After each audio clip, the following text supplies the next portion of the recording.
today, and for anybody that's joining us online or maybe watching later on in the week, you're welcome as well. We invite you. I don't have to tell you all this. You're excuse me. You're good at participating. If you have any questions for anybody watching online, please put them in, and we'll do our best to get to them. Let's open with a word of prayer, though. Heavenly Father, thank you so much that you brought us to another Sabbath, Lord. We're a week closer to home. Father, help us to think about this lesson this week, because evidently faith is important to you, because you talked an awful lot about it. I'm not sure we understand what it is, and just as importantly, what it is not. Help us to learn from each other today. In your name we pray. Amen. So, simple question. What's faith? Lola. The substance of things hoped for, the evidence of things not seen. All right. The substance of things hoped for, the evidence of things not seen. Yes, Carla.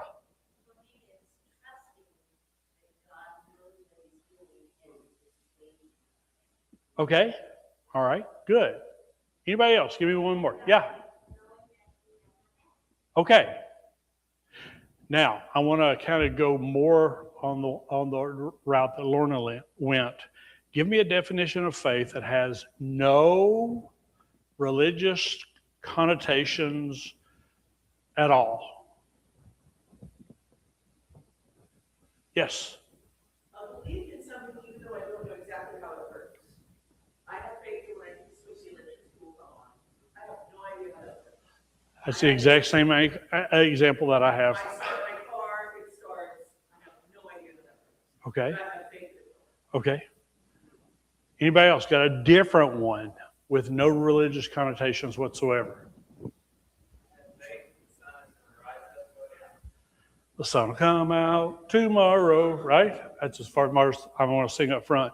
So let's think about this for just a second, okay? And what I want us to do is yeah, y'all are unbalanced, and anyway, so. But again, I want us to delve into this a little bit more. And when I was doing some of the research, I got to tell you, this is a good lesson. I could have on Saturday and Sunday's lesson, I think I could have built an entire Sabbath School study from it, which is probably what we're going to be looking at. I found in here, it says, biblical faith is trusting God so completely that you believe what he says is true, depend on him even when you cannot see the outcome, and choose to obey him because you know he is good and faithful. Okay, there it is. All right, so faith used in the definition of the word. The Bible teaches that faith is not just wishing, positive thinking, or pretending. It's confidence in God's character and promises. Biblical faith has three simple parts: believing God is truthful, trusting him personally, and acting on that trust through obedience. So Noah built the ark before the rain came. Abraham left home before knowing where he was going. Peter stepped out of the boat before he knew how the water was going to hold him up. Their actions showed that their faith was real. Now, those three things that I put down here that has three simple parts: believing God is truthful, trusting him personally, and acting on that trust with confidence. First of all, why do you believe that God is truthful? Tell me more. When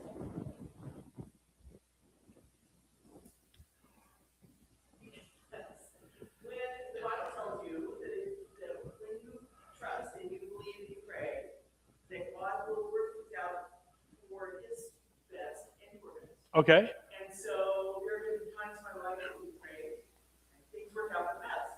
And so sometimes it didn't. But I believe that there's a plan there somewhere, or that Satan intervened and God's going to make something better of it.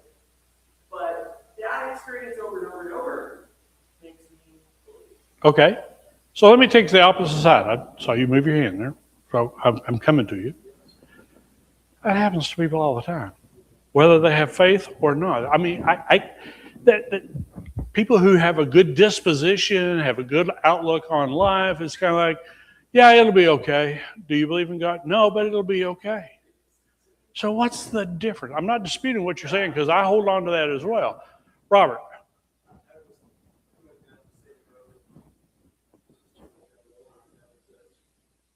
It's not just my personal experience, right? Because we have the benefit of looking at the history of people ahead of us and see how things worked out.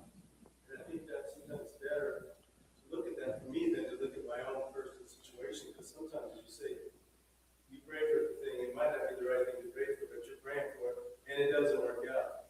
But you have faith that it will work out. Abraham, for instance, the Lord told him to go to a place. He went to, the Lord said, this is going to be the place for all your family. He lived like a stranger in that land, the Bible says, so it doesn't always work out. Yeah, very good. Somebody else, tell me. Say it again. This has a lot to do with perspective too. How so?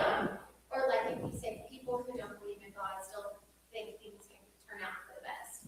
I think a lot of different perspective on life.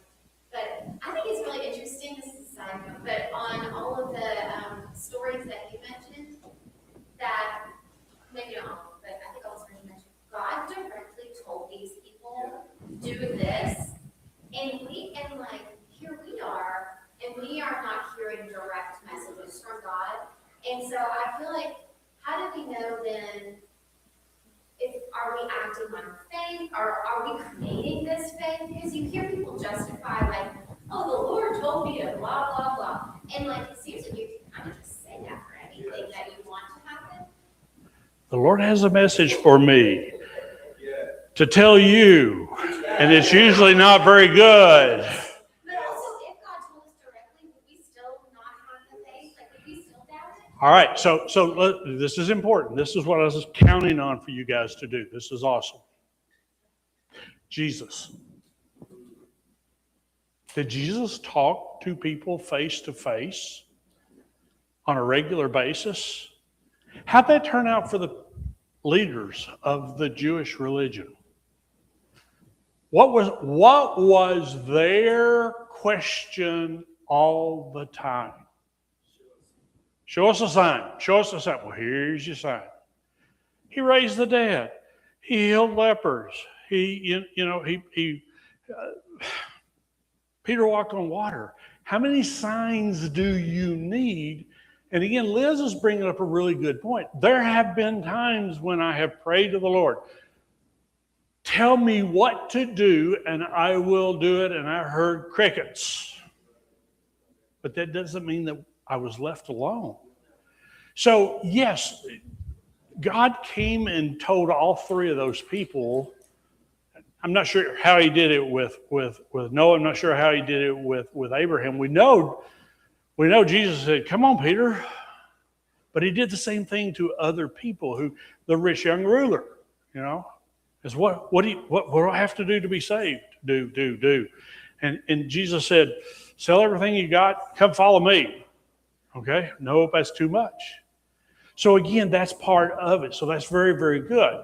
So first of all, to have faith, you have to believe God is truthful. All right? Believing starts up in here. The second thing is trusting him personally. Now, what does that mean? Lola kind of touched on it with her example, which was a very, very good one.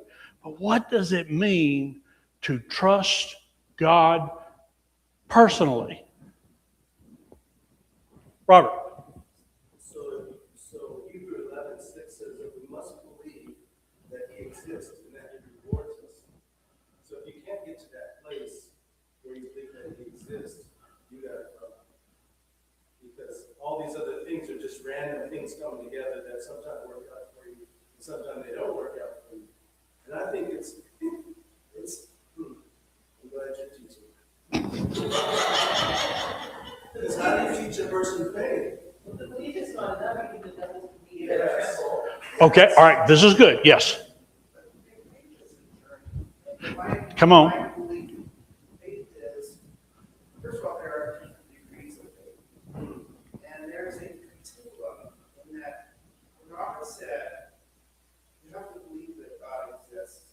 That's sort of step one. Mm-hmm. So I can have faith that God exists and stop there. I believe there is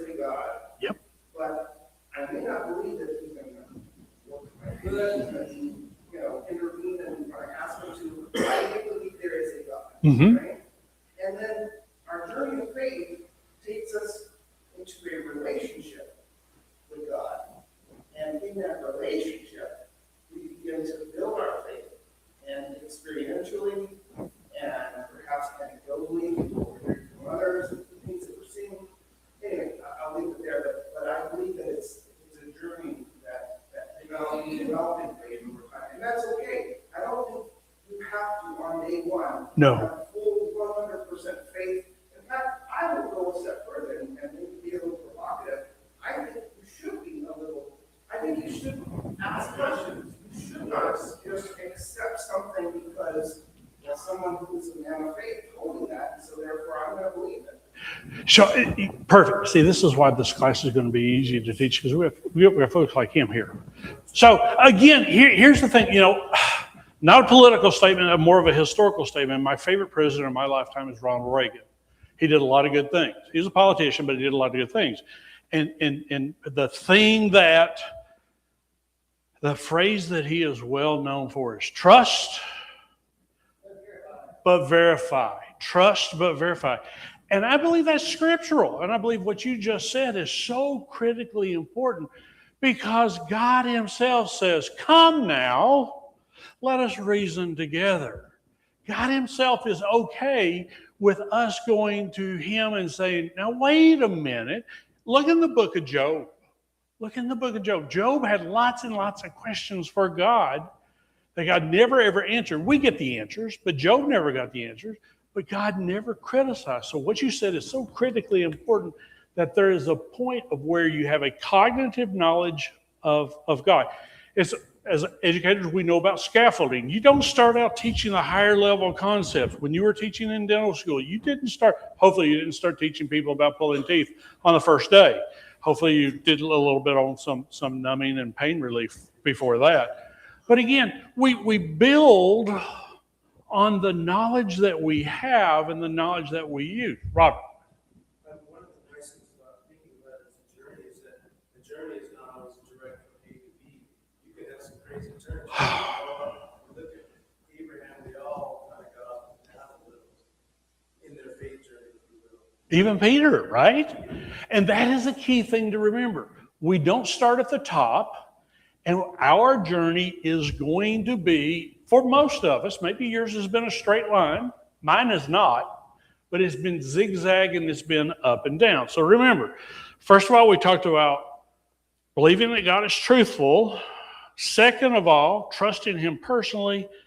And then number 3, acting on that trust through obedience. What role does obedience play in faith? Somebody said they trust. Did you say that you were talking about electricity? Yeah, you flip your switch and the light comes on. Does the light always come on? Almost always. But it doesn't, it's always the goal. Okay. So when the light does not come on, does that, for you, do you say, well, I'm just going to have to live in this house in the dark for the rest of my life? So what role does obedience play in faith? Because again, part of our problem is we have not, some of us, myself included, believe faith is positive thinking. It's name it and claim it. It's all these other different things. And that's not what it is at all. Carla.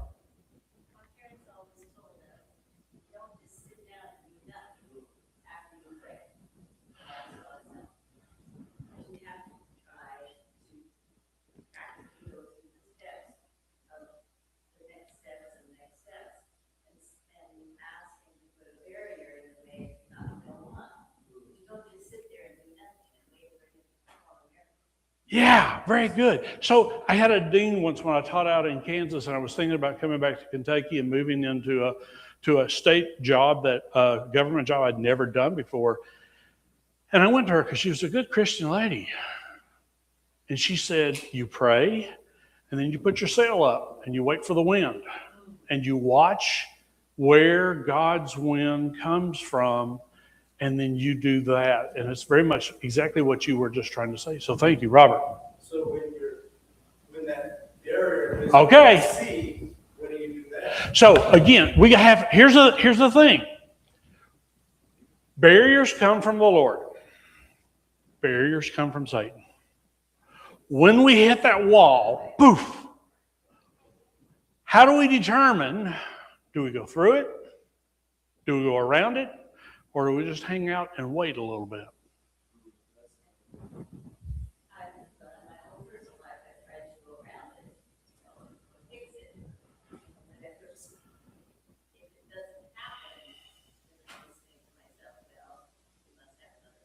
Okay, very good, very good. Somebody else? Yes, Liz. I think I brought this up before, but something that we talked about in Bible study during the time was we were talking about guiding our children, and even if we provide them with this foundation, they still have to make their own decisions. They'll probably still make a lot of wrong ones.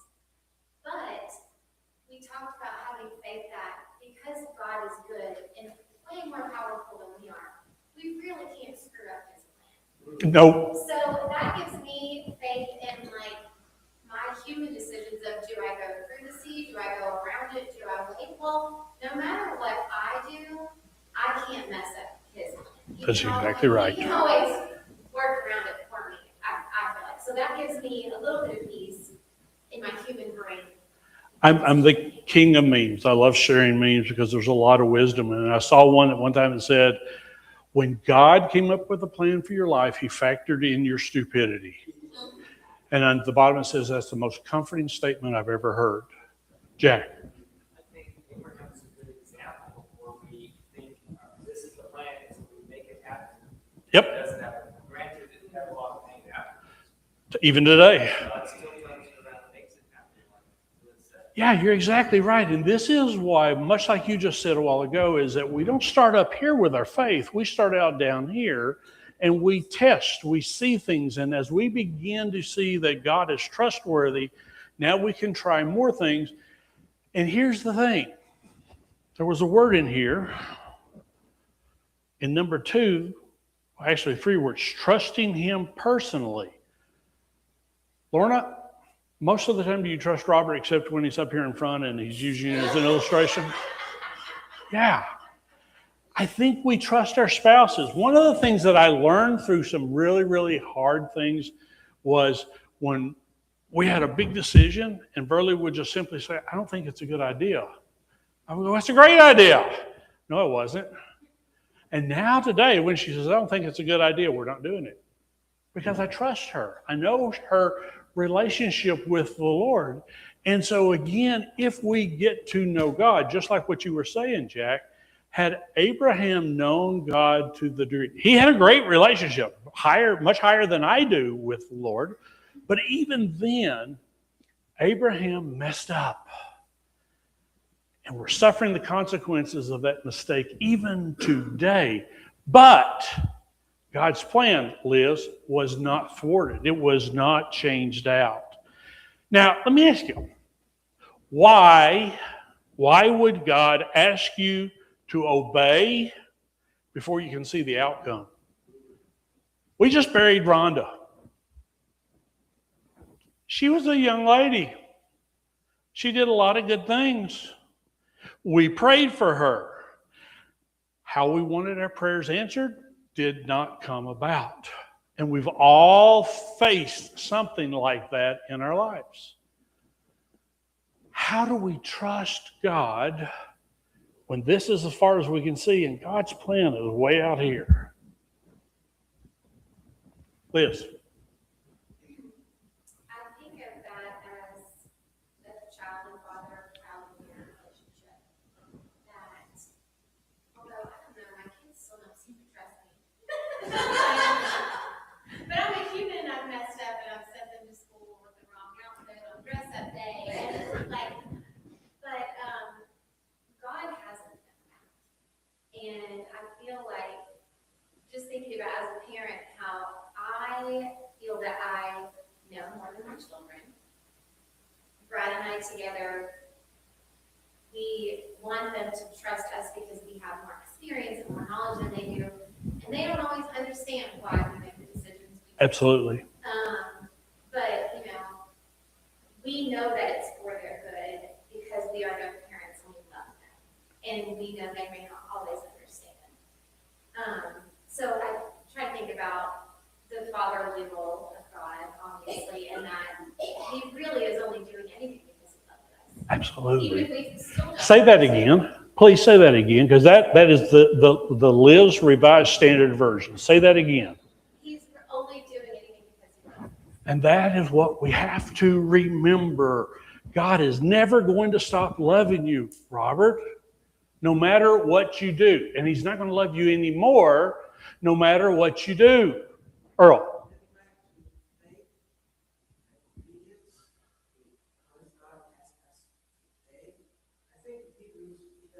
Say it. Tell us. Oh, we're going to get into it.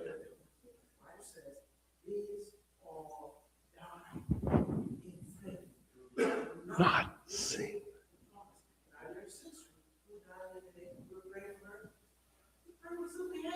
Absolutely. Absolutely. Absolutely. And this is the thing that we have to begin to think about, because as you folks have dealt with college students, they're thinking about what's happening tomorrow or maybe in the afternoon. Right now, my students are in their capstone. In August, they'll test for their license. And I've got students that are coming up and saying, I'm not ready. And I tell them, if you're here in this capstone course, you're ready. We're going to fine tune some things, but you're ready. And I find some will trust me and some will not. And so that's the key thing that we have to remember, is that what Earl said is so very important. What is the ultimate goal for us as human beings? Let me back up. What is God's ultimate goal for us as human beings? Say it again. Saved from what? Sin and death. Those two things are together, okay? We know that bad things happen in this world. They happen to good people like Lola. They happen to bad people like fill in the blank, whoever you want to use it as an example. But again, the bottom line here we know is that God's ultimate goal is to wipe out sin and death. I love the very end of the Great Controversy where she says, and I'm going to paraphrase this, the entire universe beats with pulses with God's love. Sin and sinners, and by association death, are no more. The good news, and we look at that and we think sinners are not going to be no more. Those old people out there, they're not going to be anymore. But I don't think that's what God is doing. God is saying, Bill, you will no longer be a sinner. And that's what we have to hold on to. So again, why? And I'm going to take the opposite coin here, opposite side of the coin. We'll talk about this in just a minute because we're really good in the law phase sometimes. But why is obedience tied so closely to faith? You mentioned Hebrews 11. Talked about a lot of people. I talked about people this morning. No, build an ark. It's going to rain. What's rain? Don't worry about it. I'll tell you about it later. Build an ark, okay? Abraham, get up, pack up, leave, and go. Where am I going? Don't worry about it. I'll tell you about it later. Go. Peter, get out of the water. That's water. You can't walk on water. Don't worry about it. Get out of the boat. Come on and come. So how do we show our faith? Either by our obedience or our disobedience.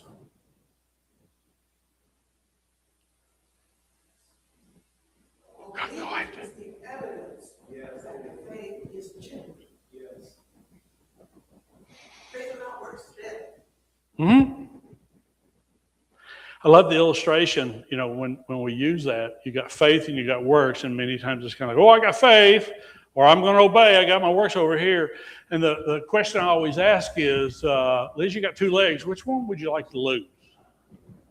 You got 2 arms, which one would you like to chop off? Well, kind of like both of them.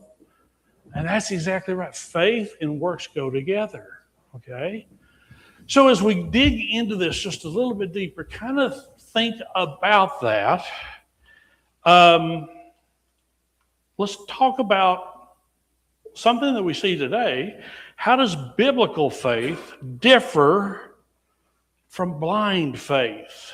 Does God ask us to have blind faith in Him? Now, I know you're going to say no, but obviously, you know I don't accept one-word answers. But does God expect you to have blind faith in Him? Why not, Earl? That's our view. You believe because you see. And that's how we believe. Everybody can see. So none of us have seen, yet we're here. I know you all. I know that you love the Lord because I've been around you for varying amounts of time. I've watched these people literally come out of the flames. What does it mean to be blessed, even though we've not seen? The Pharisees saw and they didn't believe. Well, most of them didn't. Some of them did. We've not seen Jesus, to my knowledge. We read about him, or have we seen Jesus? Doug. We know that Jesus can't come back until his work is complete. Okay. Suppose that faith really means discerning my brokenness, that I can't see the truth of my inside parts based on the way I function. Okay. So, let's say my car doesn't stop at a stop sign, and I push the brake, well, something's wrong. I can't see that with a brake on me, but I see the evidence of something. Very good. And then I would know what it has to be before it's fixed. And suppose that God is directing certain situations in which I use that equipment, and I can't see with that drag lane or, accelerator, whatever it is under my hood, but I can see the evidence of those things, and I can give proof consent to begin a good work. And suppose that's essential for the manufacturer to restore me to the way it is I need in his image and his likeness. Okay. So faith is the evidence of things I can't see. So I'm coming to know myself as I am known by him through the evidence. Although I can't see all those components here, he wants to show it to me with consent. And work all things together to resolve good in me, because when I try to use it, like we said, it doesn't work right away. So God works out situations to show me and pray about as I should. And we work all things together to resolve good in me before me back to the Son. So it's a means of discerning my inside parts or outside truth. So I want to build on that, Doug, because I think what you just said is really important. Several years ago, I drive a Nissan Murano, and one of the selling points was when the transmission shifts, you don't feel it. Okay, you drive and it shifts, and you don't have that thing. The problem is there is a flaw in that about 50% of those transmissions fail. Mine did. So I'm on my way to work one morning, and I'm going up through Lexington, turning off of, and I think about it every time I make this turn now. I'm turning off of Man of War on Richmond Road, and I'm accelerating, and all of a sudden my engine noise goes, whoa, and I'm coasting. I'm able to pull off and get pulled off, and it starts. The engine starts. I push on the gas, and whoa, but I'm not moving. If I noticed that, and I said, okay, I'm pretty sure what the problem is. It's a transmission. But trust me, you do not want me working on your car. You have a heart attack, I'm pretty good at that. But you do not want me working on your vehicle. Luckily, the Nissan dealership was less than a mile away, and I used them on a regular basis for my maintenance. So I got it over there. They got it fixed. Expensive fix, still part of the story. Expensive fix. But just like Doug said, where did faith come into play in that very real non-biblical type of example of, I know what the problem is. I have no ability whatsoever. Don't have the tools, don't have the knowledge, don't have the time. How does that compare, Carla, to what we're talking about? Good morning.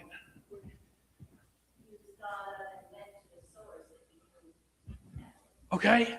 And then what did I do once he got into the source? Did I hang around and go to the mechanic and say, hey, put that up on the left? Yeah, I think that's the transmission right there. Price goes up. Goes up dramatically, doesn't it? No, I left it with the expert. When we come to the point of, just like Doug was saying, we identify things. And trust me, God really does not need people to point out the sins in other people because we're already aware of them. Okay? It is rare that someone does something and they go, I didn't realize that was wrong. Most of the time, it's, woe is me, I am undone. So I took it to the expert and I left it with the expert. And the expert fixed it. Yes, sir. Your transmission went out, and you did something about it right then, and there was evidence. Hmm? And that's the time for us to pray. And when God shows us evidence of how we're not functioning in righteousness, we should have pray all the time again. We see that evidence. And begin that and continue to get that good work of restoring the inside according to his desire. Perfect. Very good. Yes, ma'am. It could also be if you were with that person telling them again how to fix that transmission, you are therefore playing God, and that you have no business doing that. Yeah. And also, if you are telling other people where they're sinning, and you're sinning, because you're playing God in that aspect too. I'm gonna say that's good. So there's a reason when you go to a garage, there's a sign that says, unauthorized personnel not allowed beyond this door, because like Lola said, they're trying to save me money, because when I go back and I try to tell them how to fix my car, when I don't know how to fix my car, it's going to take them longer. So you're exactly right, Doug. It's the same thing. A lot of situations, when we are a doctor, you can look at someone because he knows what he's doing, experience. You can see symptoms, or whatever. And he says, I think this is what's happening, may I do this for you? Mm-hmm. And everything he does, he has to consent. Mm-hmm. Or he can't do it good, it was bad. So Paul says in Romans 8, I don't know what to pray about as I should, because I'm not the ER doctor. But he shows me, he tells me, oh, can you lift your leg? No, I can't. Okay, then you might have a spinal issue here. Mm-hmm. And I do x-rays. And I do whatever he wants to do. And I think that's how he begins to complete a good work in us to make us healthy when we're sick. Outstanding. Very, very good. So again, as we're looking at this, how is it then that obedience that we've been talking about here, because this is important. Many times we want one or the other. We want all grace or we want all obedience, i.e. law.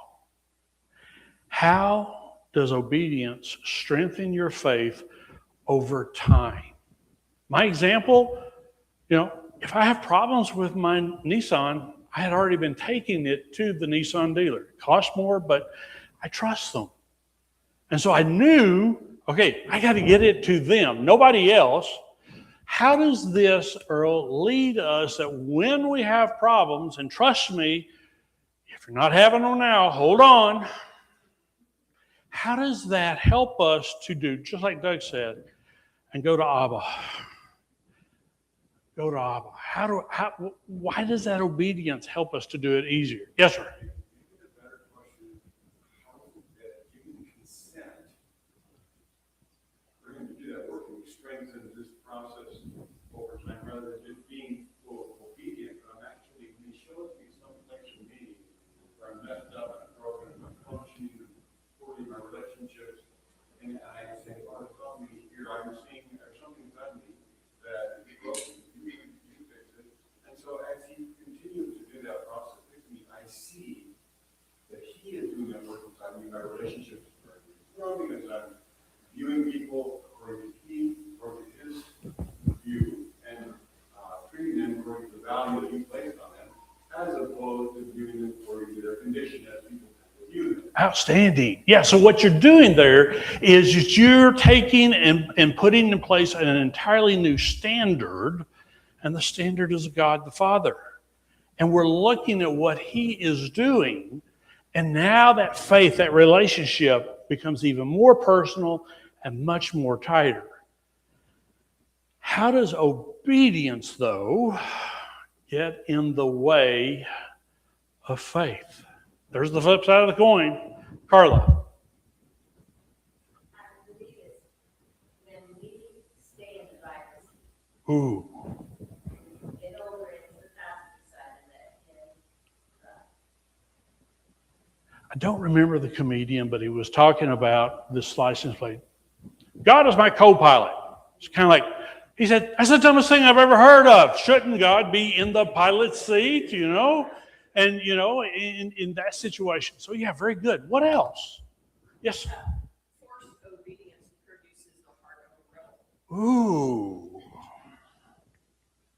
We see this all the time with dictators. Eventually, dictators almost always, to my knowledge, come to a very, very bad end. The one that I know the most of because I spent quite a bit of time over there, is in Romania. Nicholas Ceausescu. Terrible guy. Terrible, terrible guy.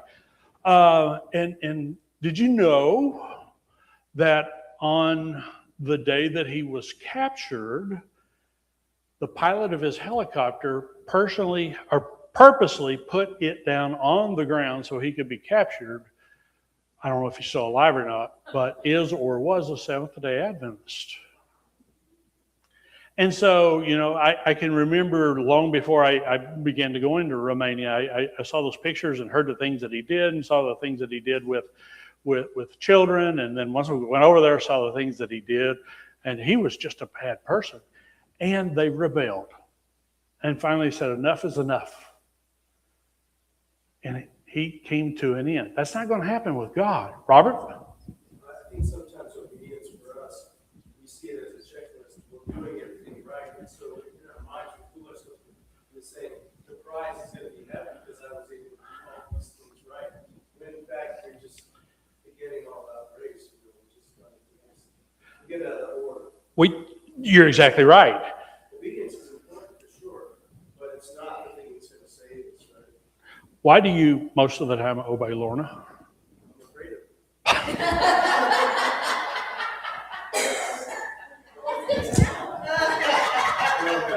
Sometimes we have a little argument, a joke between us that says, she'll tell me, you need to do something, and I said, you're not the boss of me. And then you do it, right? Yeah. Robert jokes. I'll come right to you. Robert, there is no doubt in my mind that you do what Lorna asked you to do and vice versa because you love each other. Not because one of you has dirt on the other and it's going to, if I don't do this, I'm going to look really, really bad. And this is the whole crux of obedience, of the law.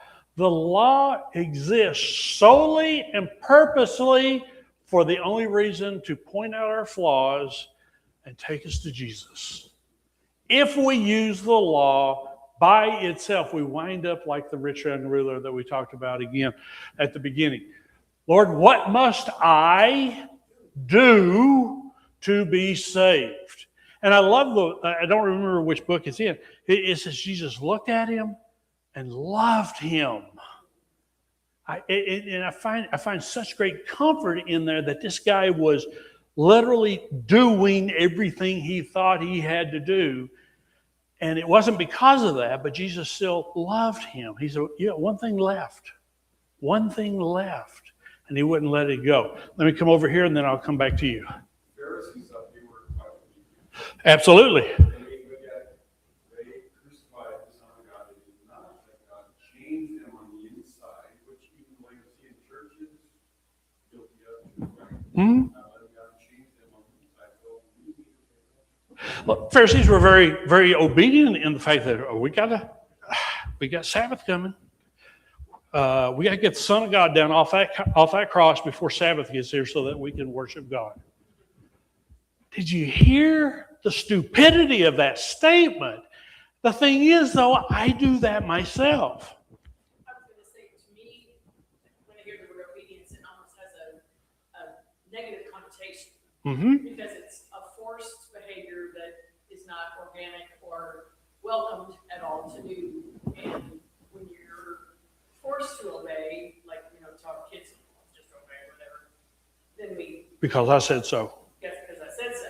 But when your behavior is produced out of love, then it's not the same kind of obedience because it's not forced. It's genuine. You would do it anyway if it wasn't a rule. Again, where'd Liz go? I was going to pick on her. That's not fair. Liz and Brad and a lot of the other young parents in here, they obviously love their children, but the parents are adults. They've been through things, they've seen things, they've experienced things. They've seen other people experience things that they don't want their kids to experience. And their kids have no concept of why can't I do this, whatever this is. And over time, it comes back to what we said a while ago. Over time, this comes back to what you said, is that it is a journey. It's a time to build up this relationship.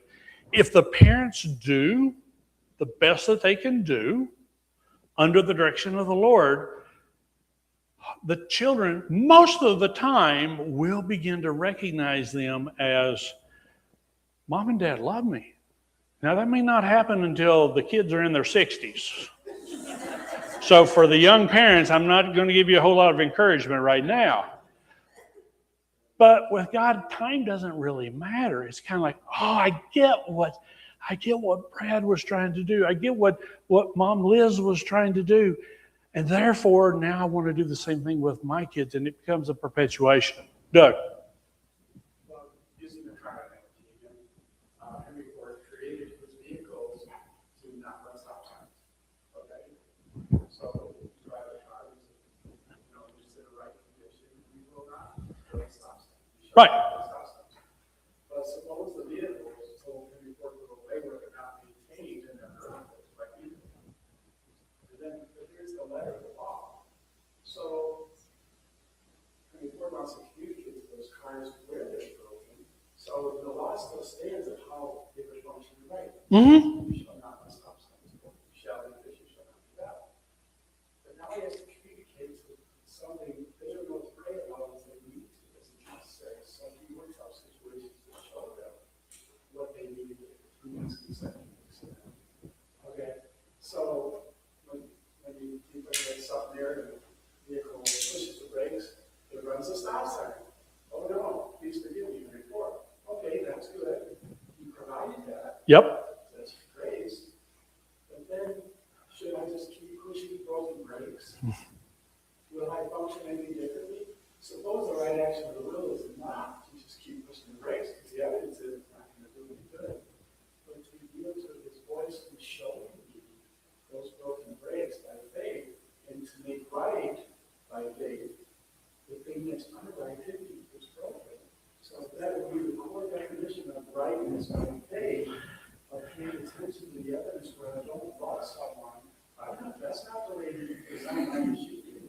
But recognition is only part of the answer. If you're not pushing the brake, when you push the brakes and they don't work, you don't go back out onto the interstate and drive another 100 miles. You find the person who can fix it. And it's the same thing for us. Now, boy, you guys have done really well. Okay, let's talk about this. We've talked about faith is an experience. Faith is a journey. It takes some time. So what's the difference between looking for truth and sincerely seeking and looking for truth and demanding God to give us evidence on our own terms. Pharisees did this a lot. Show us a sign. He did. Show us another sign. He did. Lastly, they said, well, if he comes down off that cross, we will believe him. No, they wouldn't. So what's the difference between having legitimate, honest, tough questions sometimes and going to God and say, I don't understand and I am upset, and saying, I'm looking for an answer, versus this is the only answer I'll accept, here and then over here. Thomas is a classic example. He had 11 of his colleagues telling him Jesus was raised. He said, no, I won't believe unless on his terms I see the nail print in his hands. This was rebellion. So faith is the evidence of things unseen. There was massive amounts of evidence. He refused it. He rejected it. He wanted it on his terms because he was upset that he didn't do it. Yeah. So this does not have anything to do with faith. It has to do with rebellion, and that is where many people find themselves, rather than looking at the evidence of things that Jesus said, blessed are those who haven't seen. They look at the evidence, and yet they are faithful. And the thing we have to remember, and I'm glad you brought up Thomas, because Thomas is a good example of that. He wasn't with the apostles when Jesus appeared. But again, much like us, sometimes we categorize, we have a name for him, Doubting Thomas, not a good name to be called. But you got to remember, Thomas also, when Jesus was going to Jerusalem, Thomas said, well, let us go with him that we may also die with him. So again, humans are really, really complex. Lola. It's not faith if there is incontrovertible evidence. Ooh. Faith is in the lack of evidence. The evidence of things not seen. If you've seen the evidence, you don't need faith. And I just heard somebody who sort of deconstructed Thomas and cast him more in the light of the Bereans. Always search scripture to see if things are people were true. And they felt that Thomas was actually a good role model rather than a rebel, so you can look at it from both sides. But yeah, he wanted for evidence. And this is why it's so very important when we're looking at people in the Bible that we look in the light of ourselves, of the fact that we're really pretty simple while being really quite complex. You can believe and disbelieve things at the exact same time and still be a son of the Father. Yes. I don't know that I'm going to answer your question, but That's okay. Happens all the time. I'm probably one of those people who doesn't seem quite as binary or quite as dichotomy of, either you ask legitimate questions or you ask for a sign, because I'm sort of personally somewhere in between. Okay. Because I believe personally that, first of all, I like to ask questions because I like to understand. It's my nature, and I think that's healthy as a human, certainly. Totally agree. And even in my relationship with God, I find it helpful to ask questions to seek full and complete understanding. At the same time, our faith is built by seeing something that is the hand of God at work. When we see something where we say, there's no way, that was a miracle, God intervened. That to me is the equivalent of someone asking God, could you please just show me a sign? And I personally have no problem with it. I'm not suggesting that it would be better if I could be all the way over on one side where I say, I don't need a sign. But I think in our family history, we have things that were miracles. God took us places where my father asked for a sign from God, and God gave the sign. And that was clear evidence that we needed to do. See, what you said is so very important, and we have to remember that in the fact that you kind of did this thing right here. That's called being a human, because it depends upon our environment, it depends upon our chemical makeup, it depends upon our health. And some days, I will tell you, it's kind of like, hey, I'm getting out of the boat, I'm walking on water. I can do this through the Lord. Not me, but I can do this through the Lord. There are other days I go, hey, I'm not getting out of bed. There's no way I can face this day, you know? And so again, we have that pendulum that we swing, and you know what? God still is okay with you. He still loves you. You're still his child. When Liz's kids have a bad day, she doesn't give them up for adoption. She may want to. Just kidding, Jack. Just kidding. But she doesn't, because that love holds them to her. Old Testament says, can a mother forget her child? Well, we know in humans that happens on a regular basis, but not with God. Doug. I just wanted to focus on his work in us. Okay. And when I don't function rightly, and you work out that situation, we get consent to begin and complete the work with you. Suppose that not understanding that process is what causes later to see us and when we keep the Creator outside the door for fixing on his early or uncorrupted. Okay. I mean, think about that. That's huge. That would be the core of why we're asking Jesus to come back, but he's asking to come in. Okay, yeah. But we're not paying attention to the evidence to call out. Because the problem is that look at a stupid stop sign here, not my work of faith.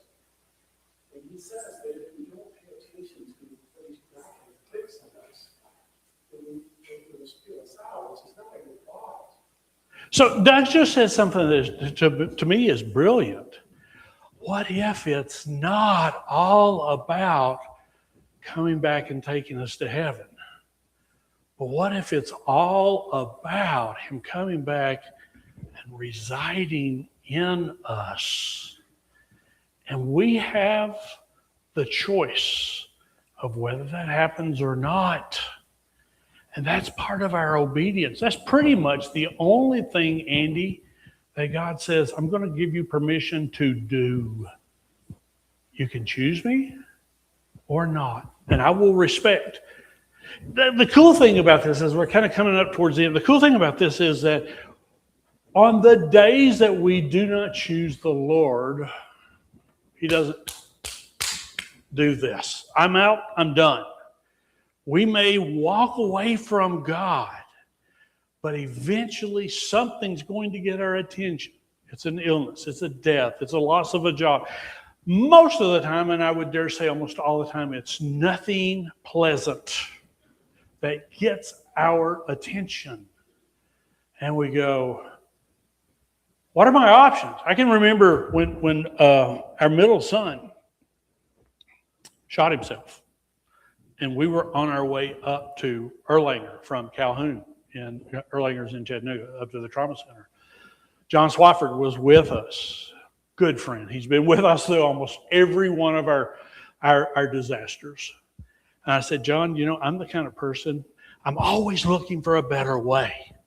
Always looking for a better way, even in my relationship with the Lord. But I haven't found anything better than a relationship with the Lord. So I'm just going to hold on to it. I told that in a Sabbath school in Calhoun one time, and a lady said, that sounds terrible. That sounds terrible. I said, not for me, because I'm always looking at options. And when you have the best option, you stay with it. But that doesn't mean that we don't reevaluate that on a regular basis, because by the reevaluation, we become closer to the Lord. And I think that's what he calls us to do. So as we kind of close this out, now we talk about faith. And many times as Seventh-day Adventists, we talk about faith from a purely cognitive information thing. But we're not just a brain that's a computer. We're made up of emotions. So how does Jesus' prayer in Gethsemane challenge the idea that faith never means experiencing fear, anguish, or emotional struggle? Can you have faith and be afraid? Defend your answer. You have to have faith through the fear. It's only through the fear. Yeah. Yeah. Somebody else. Very good. Can you have faith and still be terrified?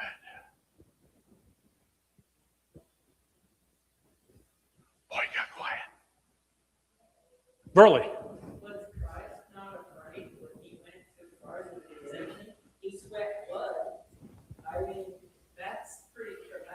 It is. But he admitted, my nephew came to his father and mom, but I think he was still afraid of what was happening. Big for it not to happen. And when he got on the cross, he could not see his Father, and that was much more excruciating than the physical pain. The second death, you're exactly right. I personally believe that God was right there by him, because Jesus says, if you've seen me, you've seen the Father, and Jesus said, I will never leave you nor forsake you. That equates to the Father as well. But he didn't see him. And so it goes just right as we close out, just exactly what you said. Faith is not the absence of fear. Faith is saying, I'm going to do the right thing by holding on to my Lord, and I'm going to trust him for the outcome. So, 30 seconds. Yeah, They tremble at fear. So it's not just something. absolutely. And I think it's their unwilling to introspect. Yeah. Their functioning and the Creator restore them to right expectation. It's all about that relationship. You're exactly right, Doug. The demons know Jesus better than any of us in this building because they hung out with him. But the bottom line here is it's the relationship. I don't mean to cut you off, but we're at time. So again, the bottom line here, guys, is life is rough. It probably will get rougher, but God's in control. I love the old saying, I read the back of the book and we win. Let's pray. Heavenly Father, thank you so much. A great Sabbath school lesson, Lord. Thank you for it. I love your timing on these lessons. I love these people that are here in front of me. They love you so much, Lord. And I learn so much from them because they allow you to shine through them. Help us to remember, Lord, that faith is not the absence of fear, but doing what you ask us to do.